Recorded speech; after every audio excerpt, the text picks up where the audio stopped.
Hi, welcome back to Mountain Gym Card Collectibles. I hope you had a great week. So, I basically took a week off, because I had dental surgery a few days ago. And I was having some issues, prior to that. I'm starting to get better, I have to go back in a few weeks. But I have been watching a lot of the big YouTube gurus, because I've been doing my show.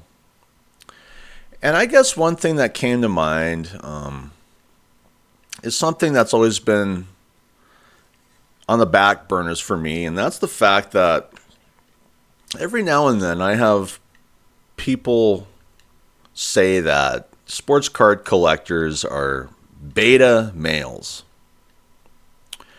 And I didn't really agree with that statement, I'm like, nah, I mean, sports card collectors tend to do their own thing. But I don't know. I can't really agree with that anymore, after watching these gurus do what they do, I'm not going to pick on any certain one, but overall, I feel like the sports card world is really a hobby for beta guys anymore. And here I've pulled up some pictures of Michael Rubin and his girlfriend, or girlfriends. The reason I pulled this up is, I'm going to be honest here. When I look at the big sports card gurus on YouTube, I feel like they're the person, that Michael Rubin's going out with.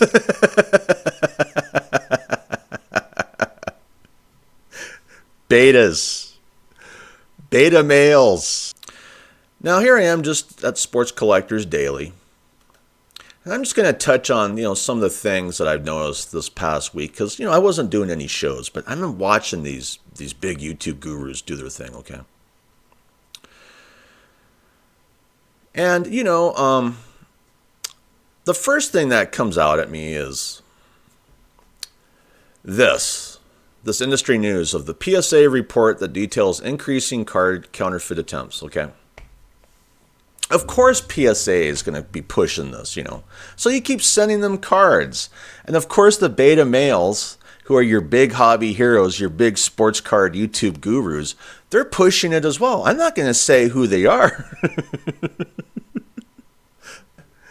And you know what beta really means? I won't say the word, but we'll just say that word means something that starts with the B. There you go. I'm sure you can connect the dots, huh? And so when I see these big YouTube gurus crying that you need to start sending more cards into PSA because there's fake cards out there, yeah, that's what beta males do. I mean, they're basically the girlfriends of these entities, The beta male YouTube guru is the girlfriend of PSA. Okay. And then there's another story here, which the beta males haven't really been picking up on for the most part.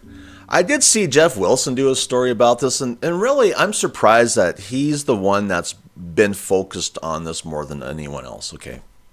So I have to give him some credit there, all right? Anyway, like it says here, the NFLPA files lawsuit against Leaf Trading Cards as Fanatics era begins. And you can get into this story, This came out on May 3rd, 2026, so it's been a few days ago. But overall, this has more or less been swept under the rug. But really, this is a really important story for the fact that, well, the NFLPA is basically saying that Leaf can't market active players for the most part, unless they do like one active player per set, okay? So that's more or less destroying unlicensed products, okay? It is what it is. But yet your big beta male type sports card YouTube guru influencers, they don't talk about this. Why? Why do you think they're not really talking about this, huh? Now, I've seen some other kind of big guys talking about this issue, but certain ones I've just kind of swept this under the rug. And really, this is just very, very harmful to the sports card industry in general, okay? Because, I mean, to sit there and have Tots Fanatics control this monopoly and have the NFLPA basically, patting them on the back going, we'll do whatever you want, more or less. I'm not saying that they're doing that, but it really feels that way, like they're coordinating this so that the Tots Fanatics monopoly controls everything. And they're basically going to try and make these other companies go out of business, whether it's Leaf doing their unlicensed products, whatever. And what gets me is they didn't have any problems when Tots Fanatics was doing unlicensed products, more or less doing the same thing. But it's just a really bad look, okay? And so to me, the sweeping under the rug for this story really just feels like kind of a beta male thing to do, okay? So anyway, how do you feel about this? Are you getting tired of having the betas gaslight you constantly into pretending that, bad things are good and good things are bad? Do you wish that YouTube would maybe try to make a change on what they're cramming down people's throats? You know what I mean? Because let's face it, I feel like YouTube plays favorites, on who they want to put out there for the general public.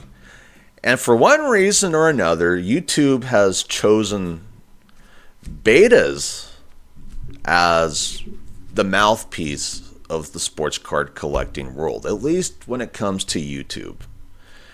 And after sitting back and watching enough of these guys through the week, I guess I've just lost a lot of respect for a lot of people for a lot of reasons, I wish they'd start to fight back. I wish that they wouldn't go with everything that the sports card industry tells them to go with.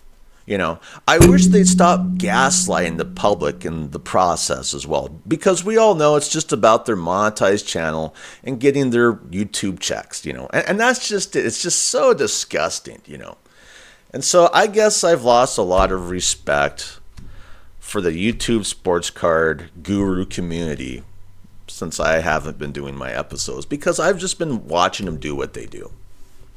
And what they do is typically just no fighting back, and more or less just becoming the you-know-what of Michael Rubin and the sports card industry in general. So anyway, I'd like to thank my viewers. If you could subscribe to this channel, I'd really appreciate it, and give me some thumbs up. I'd like to thank my subscribers, because I've said it many times. You're the only reason I do this, because I'm not monetized. So anyway, I hope you have a great day. I'm out of here. Bye.